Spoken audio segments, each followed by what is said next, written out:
Did you know the story of Atlantis might be way older than you think? We all know the tale of the legendary sunken city, but most people miss the craziest detail of all. Plato, the ancient Greek philosopher who gave us the story, didn't just make up a fairy tale. He gave us specific mind-boggling clues, starting with a date that will blow your mind. Let's dive in. Plato wrote that Atlantis vanished 9,000 years asterisk before his own time asterisk. He lived around 400 BCE, so if you do the math, that places the fall of Atlantis around 9,600 BCE.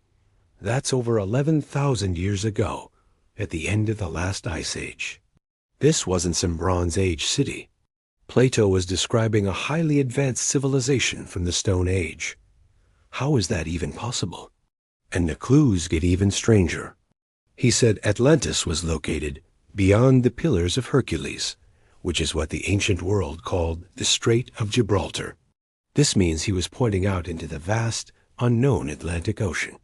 So, we have a date and a location. But what was this place actually like? Plato describes a magnificent capital city, built in a series of concentric rings of land and water, like a giant bullseye. Imagine massive canals wide enough for ships to sail through, connected by bridges and underground tunnels. At the very center stood a grand temple, covered in a mysterious metal that gleamed like fire. He called this metal ORICHALCUM, and said it was second only to gold in value. What was this reddish, fiery metal? Some speculate it could have been a natural alloy of copper and gold, but no one knows for sure. It's one of Atlantis's most enduring mysteries.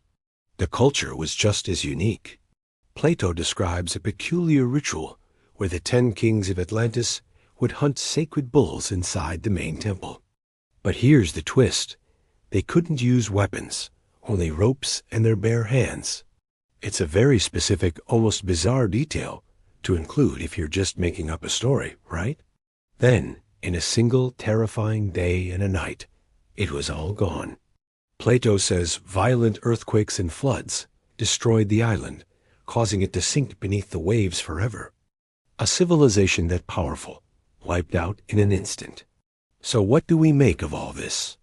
An Ice Age super-civilization, a city of circles, a fiery metal, and a catastrophic end. Was Plato recording a genuine ancient memory passed down through generations? Or was it simply the greatest work of fiction ever written?